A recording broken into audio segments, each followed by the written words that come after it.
Հարությունից հետո մեր Տերը Հիսուս Քրիստոս հանդիպում է Պետրոս առաքյալին եւ ասում է. Սիմոն, Հովնանի որդի, սիրում ես ինձ։ Պետրոս առաքյալն ասում է. այո, Տեր, սիրում եմ քեզ։ Եվ մեր Տերն ասում է. հովվիր իմ ոչխարներին։ Եվ բնականաբար 3 անգամ է այդ սիրո խոստովանությունը կորզում Պետրոսից։ Ինչու 3 անգամ,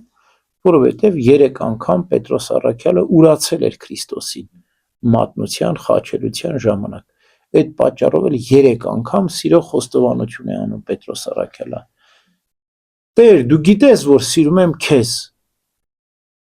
3-րդ անգամ տրտմում է Պետրոս առաքյալը։ Որ ինչու է ինձ Տերը 3 անգամ։ Տեր, դու ամեն ինչ գիտես, բոլոր մարդկանց ճանաչում ես եւ գիտես, որ սիրում եմ քեզ։ Ամբողջովին քավում է մեղքը, Պետրոս առաքյալի ուրացության մեղքը, եւ որից հետո կարծես 3-րդ անգամ հաստատում եւ կնքում է. հովվիր իմ ոչխարներին։ Դա ինչ է նշանակում։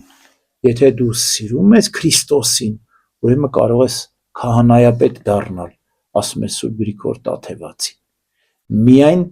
սերն է անկեղծ ամբողջական նվիրումը, սերը, անգամ ուրացությունից հետո ինչպես Պետրոս առաքյալը, բայց ամբողջական վերականգնված սերն է, որ դարձնում է մեզ հովիվ բանավոր հոտի։ Եվ այս տեսանկյունից մենք պետք է անկեղծ լինենք, իրապես իմ կոչումը հոգևորականի ինչն է ինձ մղում, որ ես դառնամ հոգևորական։ Սերը մարդկանց հոգիների փրկության, սերն է ինձ իրապես առաջնորդում։ Ես սիրում եմ իմ գործը, սիրում եմ ավետարանը քարոզել, ես սիրում եմ Քրիստոսինի, ես սիրում եմ մարդկանց օգնել։ Պատրաստ եմ քաջ հովի նման իմ կյանքը դնել, թե վարձկանեմ, որ միայն բուրդն եմ ոչխարների, միսն եմ ուտում, կաթն եմ կթում ու թողնում եմ ոչխարներին անտեր։ Գազանը գայլը գալիս է, չեմ պահում, պահպանում, իմ կյանքը չեմ տալիս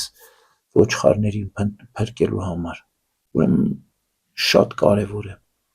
Մեր Տիրոջ Հիսուս Քրիստոսի խոսքը պատահական չէր Պետրոս առաքյալին։ Եթե սիրում ես, ուրեմն կարող ես հովվել։ Սերն է հովվի հաջողության գրավականը։